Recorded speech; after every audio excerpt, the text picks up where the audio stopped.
ಬಂದು ಯಶ್ವಿತ, ಆದರೆ ನಾನು ಪ್ರೀತಿಯಿಂದ ಅಮೂಲು ಅಮೂಲು ಅಮೂಲು ಅಂತ ಕರಿತೀವಿ. ಅಮೂಲು ಬೇಡಮ್ಮ, ಅಮೂಲ್ ಅಂತ ಕರೆಯೋದು ಬೇಡ. ಚೆನ್ನಾಗೈತಲ್ಲಿ ಹೆಸರಲ್ಲೇ. ಚಳಿ ಚಳಿ ತಂಪಾದ ಗಾಳಿ ಬೀಸಲು ಅಂತ ಗಾಳಿ ಬೇರೆ ಬೀಸೈತೆ. ಬೋಂಡ ಮಾಡ್ಕೊಂತ ಬಿಸಿ ಚಳಿನಾಗ ಬಿಸಿ ಬಿಸಿ ಬೋಂಡ ಮಾಡ್ಕೊಂತ ತಿಂದ್ರೆ ಬೋಲ್ ಚೆನ್ನಾಗಿರ್ತದೆ. ನಡಿ ಕೇಳಿ ನೋಡಿ, ನಾನು ವಿಡಿಯೋ ಮಾಡ್ತೀನಿ. ಏನ್ ಈ ನುಗ್ಗೆಕಾಯಿ ಮರ ನಾಯಿಗಳು ಕಿತ್ಕೊಂಡು ತಿನ್ನಂಗದೆ ಕಾಯಿಗಳು ಬೇಡ. ನಮ್ಮಂತ ಮಿಡ್ಲ್ ಕ್ಲಾಸ್ ಫ್ಯಾಮಿಲಿನೇ ಇಷ್ಟು. ಮಿಡ್ಲ್ ಕ್ಲಾಸ್ ಫ್ಯಾಮಿಲಿ ಅಂದ್ರೇನಾ ಗೊತ್ತಿಲ್ಲ. ಅಲ್ಲಿ ಬರಾಕ ಅಲ್ಲಿ ತಿನ್ನಕ್ಕೆ ಲೆವೆಲ್ಲಾಗಿ ಸಂಪಾದನೆ ಮಾಡೋರು ಅಂತ ಏನೇಳ. ನಾವು ಸಂಪಾದಿಸೋದ ಅಲ್ಲಿ ತಿನ್ನಕ ಕುಡಿಯೋಕೆ ಲೆವೆಲ್ ಆಗಿರ್ತದೆ. ಇನ್ನು ಸಾಲ್ದಿರನೂ ಬರ್ತೈತೆ. ಇದು ಒಂಥರ ಮಿಡ್ಲ್ ಕ್ಲಾಸ್ ಫ್ಯಾಮಿಲಿ. ಈ ಕಡೆ ಲೋ ಕ್ಲಾಸು ಅಲ್ಲ, ಈ ಕಡೆ ಹೈ ಕ್ಲಾಸು ಅಲ್ಲ, ಸೆಂಟ್ರಾಗಿ ನಿಂತಿರೋರು ನಾವು. ಈ 8,000 ದುಡ್ಡು ಕೊಟ್ಟು ತಗೊಂಬಂದು ಗೊಬ್ಬರ ಹಾಕಿ ಈ ಥರ ಕಳಿಗಳು ತಿನ್ನಕ್ಕೆ ಬಿಟ್ರೆ ನಾವು ಯಾರು ಸಂಸಾರಿ ಅಂತಾರ, ಇಲ್ಲ ತಿರ್ಬೋಕಿ ಅಂತಾರ ಅಲ್ವೇ. ಹಾಗಾಗಿ ಮೊಣಕಾಲು ಉರಿ ಬರ್ತದ, ಕೈಗಳು ಉರಿ ಬರ್ತದ, ಒಟ್ನಾಗ ಮಾಡ್ತಾ ಇರ್ಬೇಕು. ಇನ್ನೇ ಆರೋಗದ ಮಾವು ಆರೋಗದೆ ಆಯ್ ನೋಡ, ಒಳ್ಳೆ ಬಿಸಿನೀರಿದ್ದಂಗದೆ. ಎಲ್ಲ ತರಕಾರಿಗಳು ಫಸ್ಟ್ ಕ್ಲಾಸಾಗಿ ರೇಟ್ ಐತೆ. ಆದರೆ ನಮ್ಮ ತೊಂಡೆಕಾಯಿಗೆ ಅದೇನು ಕೇಳ್ಗಲ್ಲ ಬಂತು ಗೊತ್ತಿಲ್ಲ. ಹಲೋ ಹೈ ಫ್ರೆಂಡ್ಸ್, ಎಲ್ಲರಿಗೂ ನಮಸ್ಕಾರ. ನಾನು ನಿಮ್ಮ ಆರ್.ಜೆ. ವೆಂಕಟೇಶ್ ಮಾತಾಡ್ತಾ ಇದ್ದೀನಿ. Venki his village life YouTube ಚಾನಲ್ಗೆ ಸ್ವಾಗತ ಸುಸ್ವಾಗತ. ಇವಾಗ ವ್ಲಾಗ್ನ ಶುರು ಮಾಡ್ತಾ ಇದ್ದೀನಿ. ಸಮಯ ಬಂದು 6:30 ಆಗಿದೆ ಕಣ್ರಿ. ಇನ್ನೇನು ತೋಟ ಕಡೆ ಹೋಗಬೇಕು. ಇದು ಯಾರಪ್ಪ ಮಗು ಅಂತ ಅನ್ಕೊಂಡಿದ್ದೀರಾ? ಇವಳು ಬಂದು ನನ್ನ ಮಗಳು. ಇಷ್ಟು ದಿನ ಬಂದು ನನ್ನ ಒಂದು ಯೂಟ್ಯೂಬಲ್ಲಿ ನಾನು ತೋರಿಸ್ಲೇ ಇಲ್ಲ. ಇವತ್ತೇ ಫಸ್ಟ್ ಟೈಮ್ ತೋರಿಸ್ತಾರದು ನನ್ನ ಮೂಲನ. ಅಲ್ಲ ಮುಲ್ಲ, ಯೂಟ್ಯೂಬಲ್ಲಿ ಬರ್ತೀರ ನೀನು ದೊಡ್ಡವಳಾದ್ರೂ ಎಷ್ಟೇ ವರ್ಷ ಆದರೂ ಇದು ಹಿಂಗೆ ಇರುತ್ತಾ? ನೀನು ದೊಡ್ಡವಳಾದಾಗ ನನ್ನ ಚಿಕ್ಕ ಪಾಪು ಇದ್ದಾಗ ಹಿಂಗಿದ್ದೆ ನಾನು ಅಂತ ನೋಡ್ಬೋದು ನೀನು, ಗೊತ್ತಾ ಆಮೇಲೆ. ಓಕೆ ಬನ್ನಿ ಫ್ರೆಂಡ್ಸ್, ಇವತ್ತು ಬೆಳಗಿಂದ ಸಂಜೆವರೆಗೂ ಹೇಗೆಲ್ಲ ಇರುತ್ತೆ ರೂಟೀನು ನೋಡೋಣ. ಇವತ್ತು ಆಲ್ಮೋಸ್ಟು ಇನ್ನೇನು ತೋಟ ಕಡೆ ಹೋಗ್ಬೇಕು. ಇವಾಗ ಕಾಫಿ ಎಲ್ಲ ಕುಡ್ದಿದ್ದಾಯಿತು. ನನ್ನ ಮಗಳು ಕೂಡ ಎದ್ಲ, ನನ್ನ ಮಗಳ ಜೊತೆ ರೊಸತ್ ಆಟ ಆಡ್ಕೊಂಡು ಇದ್ದೆ. ಇವಾಗ ಇವತ್ತೇನೋ ಪರವಾಗಿಲ್ಲ, ಬೇಗನೆ ಎದ್ದವಳು. ಒಂದೊಂದು ಟೈಮ್ ನಾನು ತೋಟಕ್ಕೆ ಹೋದ್ಮೇಲೆ ಎದ್ದವಳು. ಇವತ್ತು ಅಂತವಳು ಬೇಗ ಎದ್ದವಳೆ. ನನ್ನ ಜೊತೆ ಸ್ವಲ್ಪ ಹೊತ್ತು ನನ್ನ ಜೊತೆ ಆಟ ಆಡಿಕೊಂಡು, ಮಗು ಜೊತೆ ಆಟ ಆಡಿಕೊಂಡು ಇವಾಗ ತೋಟ ಕಡೆ ಹೋಗ್ತಾ ಇದ್ದೀನಿ. ತೋಟ ಕಡೆ ಹೋಗ್ಬೇಕು. ಏನು ಹೇಳಮ್ಮ, ನಮ್ಮ ಚಾನಲ್ನ ಸಬ್ಸ್ಕ್ರೈಬ್ ಮಾಡ್ಕೊಳ್ರಿ, ಹೇಳ ಲೈಕ್ ಮಾಡ್ರಿ, ಹೇಳಮ್ಮ. ಹಾಗೆ ನನ್ನ ಮಗಳ ಹೆಸರು ಕೇಳ್ಬೋದು. ನನ್ನ ಮಗಳ ಹೆಸರು ಬಂದು ಯಶ್ವಿತ, ಆದರೆ ನಾನು ಪ್ರೀತಿಯಿಂದ ಅಮೂಲು ಅಮೂಲು ಅಮೂಲು ಅಂತ ಕರಿತೀವಿ. ಅಮೂಲು ಬೇಡಮ್ಮ, ಅಮೂಲ್ ಅಂತ ಕರೆಯೋದು ಬೇಡ. ಚೆನ್ನಾಗೈತಲ್ಲಿ ಹೆಸರಲ್ಲೇ. ಅಮೂಲು ಚೆನ್ನಾಗಿಲ್ಲ, ಚೆನ್ನಾಗೈತೆ ತಾನೆ? ಚೆನ್ನಾಗೈತಮ್ಮ. ಯಶ್ವಿತ ಅಂತ ಹೆಸರು, ಅದೇ ಅಮೂಲು ಅಂತ ಚೆನ್ನಾಗದೆ. ಓಕೆ ಫ್ರೆಂಡ್ಸ್, ತೋಟ ಕಡೆ ಹೋಗಿ ಕೆಲಸ ನೋಡೋಣ. ಬೆಳಗ್ಗೆ ಬನ್ನಿ. ಅಕ್ಷಯ್ ತೋಟಕ್ಕೆ ಬಂದಿದ್ದಾಯ್ತು. ತೋಟಕ್ಕೆ ಬಂದು ಕಳೆ ಒರಿತಾ ಇದ್ದೀವಿ ಕಣ್ರಿ ಇವತ್ತು. ಅಲ್ಲಿಂದ ಇಲ್ಲಿ ಗಂಟ ಹೊರ್ಕೊಂಬಂದಿದ್ದೀವಿ. ಈಗ ಸಮಯ ಬಂದು ಎಷ್ಟೊತ್ತಾಗೈತಮ್ಮ ಮಾವು? ಎಷ್ಟೊತ್ತಾಗದೆ? 9 ಗಂಟೆ ಆಗಿಲ್ಲ, ಇನ್ನೂ ಕಡಿಮೆನೇ. ಇವತ್ತು ಕಾಯಿ ಬಿಡಿಸ್ತಾ ಇಲ್ಲ ಕಣ್ರಿ. ಕಾಯಿ ಬಿಡಿಸೋದಂತ ಇದೆ, ಆದರೆ ಬಿಡಿಸ್ತಾ ಇಲ್ಲ. ಯಾಕಂತ ಹೇಳಿದ್ರೆ ರೇಟು ದಿಢೀರ್ ಅಂತ ಬಿದ್ದೋಗೈತೆ. ಎಲ್ಲ ತರಕಾರಿಗಳು ಫಸ್ಟ್ ಕ್ಲಾಸಾಗಿ ರೇಟ್ ಐತೆ. ಆದರೆ ನಮ್ಮ ತೊಂಡೆಕಾಯಿಗೆ ಅದೇನು ಕೇಳ್ಗಲ್ಲ ಬಂತು ಗೊತ್ತಿಲ್ಲ. ಒಂದೊಂದ್ಸರಿ ಠೊಯ್ ಅಂತ ಒಳ್ಳೆ ರಾಕೆಟ್ ಹಾಕ್ದಂಗೆ ಇರ್ತಾಯಿದೆ, ಒಂದೊಂದ್ಸರಿ ಠೊಯ್ ಅಂತ ಇಳಿತಾ ಇದೆ. ಈ ಥರ ಕತೆ ಆಗ್ಬಿಟ್ಟೈತೆ. ಅದಕ್ಕೋಸ್ಕರ ಇವಾಗಿರೋ ಬೆಲೆನಲ್ಲಿ ತೊಂಡೆಕಾಯಿ ಏನನ್ನ ಬಿಡಿಸಿದ್ರೆ ನಮಗಂತೂ ಏನು ವರ್ಕೌಟ್ ಆಗಲ್ಲ. ಕೂಲಿ ಪಾಡು ಕೂಡ ಬರೋದಿಲ್ಲ. ಒಂದು ಕೂಲಿ ಪಾಡು ಕೂಡ ಬರೋದಿಲ್ಲ, ಅಷ್ಟು ಬೆಲೆ ಇದೆ. ಹಾಗಾಗಿ ರೇಟು ಡೌನ್ ಆಗ್ಬಿಟ್ಟೈತೆ ಅಂದ್ಬಿಟ್ಟು ಹಾಗಾಗಿ ನಿಲ್ಲಿಸಿದ್ದೀವಿ. ಇನ್ನು ಕಾಯಿ ನಿಲ್ಲಿಸಿದ್ರು ಈ ಕಡೆ ಗುಣಿಗಳಲ್ಲಿ ಕಳೆ ತುಂಬೋಗೈತೆ. ಮೊನ್ನೆ ತಾನೇ 8 ಸಾವಿರ ಕೊಟ್ಟು ಒಂದೊಂದು ಲೋಡ್ ಗೊಬ್ಬರ ಹೊಡ್ಸಿದ್ದೀನಿ. ಒಂದೊಂದು ಲೋಡಲ್ಲ, ಸುಮಾರು ಲೋಡ್. ಎಷ್ಟಮ್ಮ? ಒಂದು 4, 5, 6 ಲೋಡ್ ಹೊಡ್ಸಿದ್ದೀನಿ. ಸುಮಾರು ಅದಕ್ಕೆ ಖರ್ಚಾಗೋಯ್ತು 45,000 ರೂಪಾಯಿ. ದುಡ್ಡು ಜಾಸ್ತಿ ಖರ್ಚು ಮಾಡಿ ಗೊಬ್ಬರ ಹಾಕಿದ್ದೀನಿ. ಈ ಕಳೆ ನೋಡ್ರಿ ತಿನ್ಕೊಂತವೆ ಎಲ್ಲ. ನಮ್ಮ ತೊಂಡೆ ಗಿಡ ಮಾತ್ರ ತಿನ್ನಬೇಕು ಅಂದ್ಬಿಟ್ಟು ಕಳೆ ಹೊರಕ್ಕೆ ಕುತ್ಕೊಂಡಿದ್ದೀವಿ. ಈಗ ಟೀ ಬ್ರೇಕ್ ತಗೋಣ ಅಂದ್ಬಿಟ್ಟು ಟೀ ಕುಡಿತಾ ಇದ್ದೀವಿ ಕಣ್ರಿ. ಬನ್ನಿ ಫ್ರೆಂಡ್ಸ್, ಬೆಳಗ್ಗೆ ಟೀ ಕುಡಿಯೋಣ. ಆರೋಗದ ಮಾವು ಆರೋಗದೆ ಆಯ್ ನೋಡ ಒಳ್ಳೆ ಬಿಸಿನೀರು ಇದ್ದಂಗೆ ಅದೇ ಬಿಸಿನೀರಾದ್ರೂ ಪರವಾಗಿಲ್ಲ, ಬೆಚ್ಚಗೆ ಸ್ವಲ್ಪ ಬಿಸಿ ಇರ್ತದೆ. ಆದರೆ ಇದು ಬಿಸಿನೂ ಕೂಡ ಇಲ್ಲ, ಸುಮ್ಮನೆ ಐತೆ ಉಗುರು ಬೆಚ್ಚಾಗಿ. ಇನ್ನೇನು ಮಾಡೋಕ್ಕಾಗಲ್ಲ, ಈ ಕಾಡಾಗ ಬಿಸಿ ಮಾಡೋಕೆ ಯಾವ ಇಲ್ಲಿ ಸ್ಟವ್ ಇಲ್ಲ ಮನೆಯಲ್ಲಾದರೆ ಬಿಸಿ ಮಾಡ್ಕೊಂಬೋಗಮ್ಮ ಅಂತ ಮತ್ತೆ ವಾಪಸ್ ಕೊಡ್ಬೋದು. ಆದರೆ ಇಲ್ಲಿ ಯಾವುದೂ ಇಲ್ಲ. ಉಗುರು ಬೆಚ್ಚಗಿದ್ರೂ ಕುಡಿಬೇಕು, ತಣ್ಣಗಿದ್ರೂ ಕುಡಿಬೇಕು. ಈ ಕಾಫಿ ಡೇನಲ್ಲಿ ಕೋಲ್ಡ್ ಕಾಫಿ ಅಂತ ಸಿಗುತ್ತಲ್ಲ, ಇದು ಕೋಲ್ಡ್ ಟೀ ಆಗ್ಬಿಟ್ಟೈತೆ ಅಷ್ಟೇ. ಇವಾಗ ಬೇರೆ ವಿಧಿಲ್ಲ, ಕುಡಿಲೇಬೇಕು. ಬೆಳಗಿಂದ ಬಂದು ಅಷ್ಟು ಅಲ್ಲಿಂದ ಇಲ್ಗಂಟ ಕಳೆ ಹುರ್ಕೊಂಡು ಬಂದ್ರಿ ಕಣ್ರಿ. ಈಗ ಈ ಸಾಲುಗಳು ಹೊರಿತಾ ಇದ್ದೀವಿ. ಗುಣಿಗಳಲ್ಲಿ ಮಾತ್ರ ಹೊರಿತಾ ಇರೋದು, ಬೈಲ್ ಮೇಲೆಲ್ಲ ಟಿಲ್ಲರ್ ಓಡಿಸ್ಕೊತೀನಿ. ಆ ಸಾಲು ಬಂದು ನಮ್ಮಮ್ಮ ಹೊರಿತವ್ರೆ, ಈ ಸಾಲು ಬಂದು ನಾನು ಹೊರಿತಾ ಇದ್ದೀನಿ. ನಮ್ಮಮ್ಮ ನನಗಿಂತ ಒಂದು ಗುಣಿ ಮುಂದೆ ಅವರೇ. ನಾನು ಸ್ವಲ್ಪ ತಡ ಆಯಿತು, ಸ್ವಲ್ಪ ಬೇಗ ನಾನು ಕೂಡ ಹೊರಡಬೇಕು.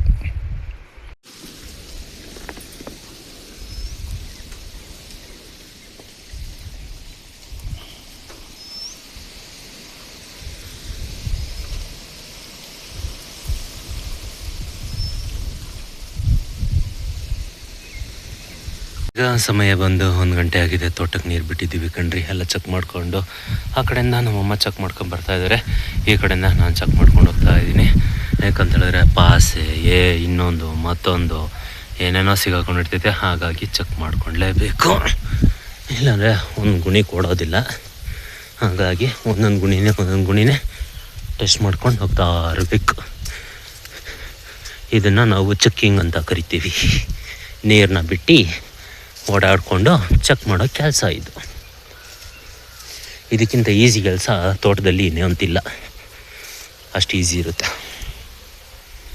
ನೀರು ಬಿಟ್ಬಿಟ್ಟು ಎಲ್ಲ ಚೆಕ್ಕಿಂಗ್ ಮಾಡಿ ಈಗ ಕುತ್ಕೊಂಡಿದ್ದೀನಿ ಒಂದು ತೆಂಗಿನ ಮರದ ಗಿಡ ಕೆಳಗಡೆ. ಓಕೆ, ಏನಂತ ಬಿಸಿಲೆಲ್ಲ ಆದರೂ ಸುಮ್ಮನೆ ಕುತ್ಕೊಂಡಿದ್ದೀನಿ ಕಣ್ರಿ. ಏನಂದರೆ ಇದು ಸನ್ಸೆಟ್ ಆಗಿ ಬಂದು ಬೆಳಗ್ಗೆ ಸ್ಟಾರ್ಟ್ ಮಾಡೋದ್ರಲ್ಲ, ಇನ್ನೇ ಅದು ಮುಗಿತಾ ಬರ್ದಿದೆ. ಸಾಯಂಕಾಲ ಸ್ವಲ್ಪ ಹೊತ್ತು ಅದು ಮುಗಿತೈತೆ. ಅದು ಮುಗಿಸ್ಕೊಂಡು ನೆಕ್ಸ್ಟ್ ಬಂದು ಕೆಳಗಿನ ಟಾಕ್ ಬರಬೇಕು. ಇದು ಕೂಡ ಒರಿಬೇಕು, ಇದ್ರಾಗೂ ಕೂಡ ಕಳೆ ಬಂದ್ಬಿಟ್ಟೈತೆ. ಅದಕ್ಕೆ ನೀರು ಬಿಟ್ಟಿದ್ದು. ಯಾಕಂತ ಹೇಳಿದ್ರೆ ಒರೆಯೋಕ್ಕೆ ತ್ಯಾಮ ಇದ್ರೆ ತುಂಬ ಚೆನ್ನಾಗಿರ್ತೈತೆ ಒರೆಯೋದಕ್ಕೆ. ಇಲ್ಲಾಂದರೆ ಒರಿತಾ ಇದ್ದರೆ ಬರ್ರ ಅಂತ ಸೌಂಡ್ ಬರ್ತೈತೆ, ಮತ್ತು ನಮಗೂ ಕೂಡ ತಿವಿಯಕ್ಕೆ ಗಾಸಿ ಆಗುತ್ತೆ. ಅದೇ ಸ್ವಲ್ಪ ತ್ಯಾಮ ಇದ್ದರೆ ಚೆನ್ನಾಗಿ ತಿವಿಯಕ್ಕೆ ಅಷ್ಟು ಇದಾಗುತ್ತೆ, ಸುಲಭ ಇರುತ್ತೆ. ಒಳ್ಳೆ ಹತ್ತಿ ಮೇಲೆ ಹೊರಾರಿದ್ದಾಗಿರ್ತೈತೆ ಮಣ್ಣು ತ್ಯಾಮ ಆದರೆ. ಹಾಗಾಗಿ ನೀರು ಬಿಟ್ಕೊಂಡು ಕುತ್ಕೊಂಡಿದ್ದೀನಿ. ಇನ್ನು ಸ್ವಲ್ಪ ತೋಡಲಿ ಅಂದ್ಬಿಟ್ಟು ಇವಾಗ ಹಿಂಗೆ ಕುತ್ಕೊಂಡಿದ್ದೀನಿ. ಸಮಯ ಬಂದು 1:15 ಆಗ್ತಾ ಬಂದೈತೆ. ಇನ್ನು ಮನೆ ಕಡೆ ಹೋಗಿ ಸ್ವಲ್ಪ ಹೊತ್ತು ಮಲಗಿ, ಏನಂದರೆ ನಿಂತ್ಕೊಂಡು ಎಷ್ಟು ಬೇಕಾದ್ರೂ ಕೆಲಸ ಮಾಡ್ಬೋದು, ಬೊಕ್ಕೊಂಡು ಎಷ್ಟು ಬೇಕಾದರೂ ಕೆಲಸ ಮಾಡ್ಬೋದು. ಈ ಕುತ್ಕೊಂಡು ದೇಕ್ಲಾಡೋದಿದೆ ನೋಡ್ರಿ, ಈ ಕಳೆ ಹೊರೆಯೋದು ನಮ್ಮ ತಾಯಿ ಅಣ್ಣ ಸಿಕ್ಕಾಪಟ್ಟೆ ಕಷ್ಟ. ಎಷ್ಟಂತ ದೇಕ್ಲಾಡಕತ್ತೈತಿ, ದೇಕ್ಲಾಡಿ ಮೊಣಕಾಲೆಲ್ಲ ಉರಿ ಬಂದ್ಬಿಡ್ತದೆ. ಇನ್ನು ಉರಿ ಬರ್ತೈತೆ ಅಂತ ನಾವು ಬಿಡೋಕ್ಕಾಗಲ್ಲ. ಆ ಕಳೆ ನೋಡಿದ್ರೆ ನಮಗೆ ಬೇಜಾರಾಗುತ್ತೆ. ಈ ಗೊಬ್ಬರ ನೋಡಿದ್ರೆ 8,000 ಲೋಡ್ ಹಾಕಿ ಕೂತದೆ. ಈ 8,000 ದುಡ್ಡು ಕೊಟ್ಟು ತಗೊಂಬಂದು ಗೊಬ್ಬರ ಹಾಕಿ ಈ ಥರ ಕಳಿಗಳು ತಿನ್ನಾಕ್ಬಿಟ್ರೆ ನಾವು ಯಾರು ಸಂಸಾರಿ ಅಂತಾರ, ಇಲ್ಲ ತಿರ್ಬೋಕೆ ಅಂತಾರ ಅಲ್ವೇ? ಹಾಗಾಗಿ ಮೊಣಕಾಲು ಉರಿ ಬರ್ತದ, ಕೈಗಳು ಉರಿ ಬರ್ತದ, ಒಟ್ನಾಗ ಮಾಡ್ತಾ ಇರಬೇಕು. ಇನ್ನೇನು ಮಾಡೋಕ್ಕಾಗಲ್ಲ ನಾವು ಅಲ್ವೇ? ಓಕೆ ಫ್ರೆಂಡ್ಸ್, ಇನ್ನು ನೀರು ಬಿಟ್ಬಿಟ್ಟು ನಾನು ಕೂಡ ಮನೆ ಕಡೆ ಓಡ್ತೀನಿ. ಮತ್ತೆ ಸಂಜೆ ಬಂದು ಮತ್ತೆ ಕೆಲಸನ ಶುರು ಮಾಡೋಣ. ಇನ್ನು ಸಂಜೆವರೆಗೂ ಏನೆಲ್ಲ ಮಾಡಿ ದಬ್ಬಾಕ್ತೀನಿ. ವಿಡಿಯೋನ ಎಲ್ಲ ಸ್ಕಿಪ್ ಮಾಡ್ತೀರಾ, ಕೊನೆವರೆಗೂ ನೋಡಿ. ಬೆಳಗಿಂದ ಬಂದು ಸಂಡೆ ಟಾಕು ಖಾಲಿ ಮಾಡಿದ್ರಿ ಮಧ್ಯಾಹ್ನ ಪಾಟಿಗೆ. ಇವಾಗ ಸಂಜೆ ಬಂದು ಈ ಟಾಕ್ ಇಳ್ದಿದ್ದೀವಿ, ಲಾಸ್ಟ್ ಟಾಕು. ಆ ಮಿಷಿಂದ ಇಲ್ಲಿ ಗಂಟ ಹೊರ್ಕೊಂಬಂದಿದ್ದೀವಿ ಕಣ್ರಿ. ಎಲ್ಲ ಕ್ಲೀನ್ ಮಾಡಿಕೊಂಡು ಇವಾಗ ಗುಣಿಗಳಲ್ಲಿ ಹಚ್ಕಟ್ಟು ಕಾಣಿಸ್ತಾ ಇದೆ. ನಾವು ಹಾಕೋ ಗೊಬ್ಬರ ನೀರು ಎಲ್ಲ ಗುಣಿಗಳು ಮಾತ್ರ ತಿಂತೈತೆ ನೋಡ್ರಿ. ಹಿಂಗಿದಾವೆ ಕಸ. ಈ ಕಸನ ಹೊರ್ಕೊಂಡು ಬರ್ತಾಯಿದ್ದೀವಿ. ಪ್ರಮಕ್ಕ ಒಂದು ಗುಣಿ ವಿಡಿಯೋ ಮಾಡ್ತೀನಿ. ಹೊರ್ದಿರೋದಲ್ಲ, ಇವಾಗ ನೀನು ಹೊರಿಬೇಕು. ಏನೇನು ಸ್ವಲ್ಪ ಇದೊಂದು ಗುಣಿ ಐತೆ, ಬಾ ಈ ಒಂದು ಗುಣಿ ಹೊರಿ ಹೆಂಗುಲ್ಲರಿ ತೋರ್ಸೋಣ. ಒಂಚೂರು ತಲೆ ಇಲ್ಲಲ್ಲಮ್ಮ ನಿಂಕಮ್ಮ ಪ್ರೇಮಕ್ಕ, ಒಂಚೂರು ತಲೆ ಅನ್ನೋದು ಬೇಡ. ಏನಂದರೆ ಈ ಥರ ಕೂತ್ಕೊಂಡು ಕುಕ್ಕರ್ ಕಾಲಾಗ ದೇಕೊಂಡು ಹೊರಿಬೇಕು ಕಣ್ರಿ. ಈ ಥರ ದೇಕೊಂಡು ನಮಗೆ ಗಂಡಸರಿಗೆ ಬಂದು ಮೊಣಕಾಲೆಲ್ಲ ಉರಿ ಬಂದ್ಬಿಡ್ತೈತೆ ಆಲ್ಮೋಸ್ಟ್. ಇವ್ರಿಗೆಲ್ಲ ಸೇರೋ ಆಗುತ್ತೆ ಅಲ್ಲಮ್ಮ. ಕಳೆ ಹೊರೆಯೋದು ಹೆಂಗಸರು ಮಾಡೋ ಕೆಲಸ ಅಂಥದ್ದು ಗಂಡಸರು ನಾನು ಮಾಡಬೇಕೆ? ಇನ್ನು ಅವ್ರಿಗೊಂದು 400 800 ರೂಪಾಯಿ ಕೂಲಿ ಕೊಡ್ತೀನಿ. ಹೋಗಲೇ ಅಮ್ಮ, ಇವತ್ತು ತಿರ್ಗ ನಾಳೆ ಒಂದಿನ ಹೊರದ್ರೆ ಆಗೇ ಹೋಯ್ತು ನೋಡು. ಇಷ್ಟೈತೆ ಬೆಳಗ್ಗೆ ಬಂದು ಹಿಡಿದ್ರೆ ಊಟ ಟೈಮ್ಗೆಲ್ಲ ಹತ್ತತ್ರ ಹೊಲ್ಟೋತೀವಿ, ಇಲ್ಲ ಮುಗಿಸಾಕಿರ್ತೀವಿ ಅಲ್ವಾ. ಇದಕ್ಕೆ ಹೋಗಿ ಏನು ಮಾಡ್ತೀಯ, ಕೆಲಸ ಆಗಬೇಕು ಅಂತ ಆಸೆನೇ, ಅದು ದುಡ್ಡು ಖರ್ಚಾಗಬಾರ್ದು. ಏನು ಮಾಡ್ತೀಯ, ನಮ್ಮಂಥ ಮಿಡ್ಲ್ ಕ್ಲಾಸ್ ಫ್ಯಾಮಿಲಿನೇ ಇಷ್ಟು. ಮಿಡ್ಲ್ ಕ್ಲಾಸ್ ಫ್ಯಾಮಿಲಿ ಅಂದ್ರೇನಾ ಗೊತ್ತಿಲ್ಲ. ಅಲ್ಲಿ ಬರೋಕೆ ಅಲ್ಲಿ ತಿನ್ನೋಕೆ ಲೆವೆಲ್ಲಾಗಿ ಸಂಪಾದನೆ ಮಾಡೋರು ಅಂತ ಏನೇಳ. ನಾವು ಸಂಪಾದಿಸೋದ ಅಲ್ಲಿ ತಿನ್ನೋಕೆ ಕುಡಿಯೋಕೆ ಲೆವೆಲ್ಲಾಗಿರ್ತದೆ, ಇನ್ನೂ ಸಾಲ್ದಿರೋನು ಬರ್ತೈತೆ. ಇದು ಒಂಥರ ಮಿಡ್ಲ್ ಕ್ಲಾಸ್ ಫ್ಯಾಮಿಲಿ. ಈ ಕಡೆ ಲೋ ಕ್ಲಾಸು ಅಲ್ಲ, ಈ ಕಡೆ ಹೈ ಕ್ಲಾಸು ಅಲ್ಲ, ಸೆಂಟ್ರಾಗಿ ನಿಂತಿರೋರು ನಾವು. ಅರ್ಥ ಆಯ್ತಾ? ಏನು ಅರ್ಥ ಆಯ್ತಾ?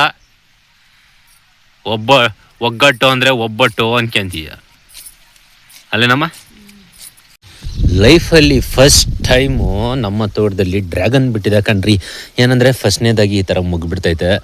ಫಸ್ಟ್ ಈ ಥರ ಚಿಕ್ಕದಾಗಿ ಓಪನ್ ಆಗುತ್ತೆ, ಇನ್ನೂ ಚಿಕ್ಕದು ಬರುತ್ತೆ, ಒಂಥರ ಗೋಲ್ಡಿ ಟೈಪ್ ಬರ್ತೈತೆ. ಅದಾದಮೇಲೆ ನೆಕ್ಸ್ಟು ಈ ಥರ ಆದೈತೆ. ಇದು ಓದ್ತಾ ಹೂವು ಓಪನ್ ಆಗೋಗಿ ನೆಕ್ಸ್ಟು ಇಲ್ಲಿ ನೋಡ್ತಾ ಇದ್ದೀರಲ್ವಾ, ಈ ಥರ ಡ್ರ್ಯಾಗನ್ ಹಣ್ಣಾಗೋದು. ಈ ಥರ ಡ್ರ್ಯಾಗನ್ ಆಗುತ್ತೆ. ಹೂವು ಓಪನ್ ಆಗಿ ಅದು ಹೂವು ಕ್ಲೀನಾಗಿ ಉದುರೋದ್ಮೇಲೆ ನೆಕ್ಸ್ಟ್ ಬಂದು ಈ ಥರ ಡ್ರ್ಯಾಗನ್ ಬರ್ತೈತೆ ಕಣ್ರಿ. ಲೈಫಲ್ಲಿ ಫಸ್ಟ್ ಟೈಮ್ ನಮ್ಮ ತೋಟದಲ್ಲಿ ಡ್ರ್ಯಾಗನ್ ಬಿಟ್ಟಿರೋದು. ಇದು ಸುಮಾರು 4 ವರ್ಷ ಆಗ್ತಾ ಬಂತು. ಸುಮ್ಗೆ ಎತ್ಕೊಂಬಂದು ಉಣಿದ್ದು. ನಮ್ಮ ತೋಟದಲ್ಲಿ ಎಲ್ಲ ಹಣ್ಣುಗಳಿದ್ದಾವೆ, ಇದು ಇರಲಿ ಅಂದ್ಬಿಟ್ಟು. ಹಾಗಾಗಿ 4 ವರ್ಷಕ್ಕೆ ಬಂದಿದೆ. ಹೋದ ವರ್ಷ ಬಿಟ್ಟಿತ್ತು ಸುಮಾರು 1-2 ಕಾಯನ್ನು ಬಿಟ್ಟಿತ್ತು. ಅದೇ ಮಳೆ ತ್ಯಾಮ ಜಾಸ್ತಿ ಆಗಿ ಉದುರೋಯ್ತು. ಈ ವರ್ಷ ಇಷ್ಟು ಖರ್ಚೈತೆ, ಬರೋ ವರ್ಷ ಇನ್ನೂ ಜಾಸ್ತಿ ಖರ್ಚ್ಬೋದು, ನೋಡ್ಬೋದು. ಮಾವ್ ಏನು ಮಾಡ್ತಾ ಇದ್ಯಾ? ಮಾವ್ ನುಗ್ಗೆಕಾಯಿ ಸೊಪ್ಪಬೇಕಂತೆ ಬೋಂಡ ಮಾಡಕ್ಕ. ಚಳಿ ತಂಪಾದ ಗಾಳಿ ಬೀಸಲು ಅಂತ ಗಾಳಿ ಬೇರೆ ಬೀಸೈತೆ. ಬೋಂಡ ಮಾಡ್ಕೊಂತ ಬಿಸಿ ಚಳಿನಾಗ ಬಿಸಿ ಬೋಂಡ ಮಾಡ್ಕೊಂತ ತಿಂದ್ರೆ ಬೋಲ್ ಚೆನ್ನಾಗಿರ್ತದೆ. ನಡಿ ಕೇಳಿ ನೋಡಿ, ನಾನು ವಿಡಿಯೋ ಮಾಡ್ತೀನಿ. ಏನು ಈ ನುಗ್ಗೆಕಾಯಿ ಮರ ನಾಯಿಗಳು ಕಿತ್ಕೊಂಡು ತಿನ್ನಂಗದೆ, ಕಾಯಿಗಳು ಬೇಡ ಅಲ್ಲ ನೋಡ ಹೆಂಗದೆ, ಒಳ್ಳೆ ನಾಯಿಗಳು ಕಿತ್ಕೊಂಡು ತಿನ್ನಂಗದೆ. ಮೊನ್ನೆ ಮೊಟ್ಟೆ ಪಲ್ಯಗೆ ಕಿತ್ಕೊಂಡಿದ್ರಿ, ಇವಾಗ ಬಂದು ಬೋಂಡ ಮಾಡ್ತಾರಂತೆ. ನುಗ್ಗೆ ಸೊಪ್ಪು ಹಾಕೋರು ಮಲೆ ಚೆನ್ನಾಗಿರ್ತೈತೆ ಕಣ್ರಿ. ಹಾಗಾಗಿ ಬೋಂಡಾಗೆ ನುಗ್ಗೆ ಸೊಪ್ಪನ್ನ ಕೀಳ್ತಾವ್ರಿ ನಮ್ಮಮ್ಮ.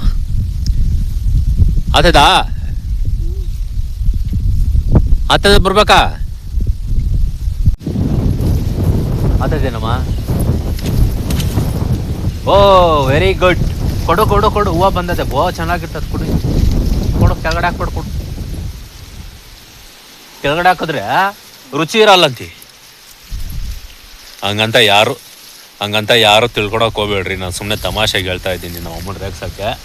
ಇದು ಸ್ವಲ್ಪ ಹೂವು ಕೂಡ ಬಿಟ್ಟಿದೆ. ಹೂವು ಕೂಡ ತುಂಬಾ ಚೆನ್ನಾಗಿರ್ತೈತೆ ಬೋಂಡಾಗ ಹಾಕಿದ್ರೆ. ಇನ್ನೊಂದು ಈ ಥರದ್ದು ಒಂದು 3 ಕಮ ಸಾಕು ಬೋಂಡಾಗ ಹಾಕ್ತದೆ. ಏನಂದರೆ ನುಗ್ಗೆ ಸೊಪ್ಪು ಮತ್ತು ಕ್ಯಾಪ್ಸಿಕಮ್ಮು ಮತ್ತು ಹರ್ವೆ ಸೊಪ್ಪು ಮತ್ತು